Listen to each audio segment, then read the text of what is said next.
في الفيديو ده انا طالع ارد على المعلومه المغلوطه ان انت لو بطلت اكل هتخس. انا بقى جاي اقول لك يا معلم، لو انت بطلت اكل ولا هتخس ولا حاجه. ليه؟ لان انت لازم تاكل عشان جسمك يحرق، يعني لان لو جسمك ملقاش حاجه يحرقها مش هيحرق، هتفضل ثابت زي ما انت.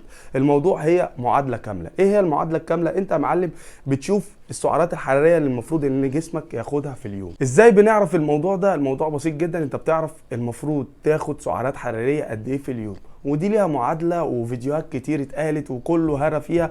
الموضوع بسيط، هتخش على اي فيديو هتعرفه. هتعرف انت المطلوب منك تاخد سعرات حراريه قد ايه وتقسمها على مدار اليوم. انت مثلا مطلوب منك في اليوم 3000 سعر حراري، يبقى في اليوم تاخد لك حاجات بما يعادل 2000 ونص 2000 سعر حراري، فالباقي ده هيتحرق، فهتلاقي جسمك بيحرق وهتلاقي نفسك بتقل.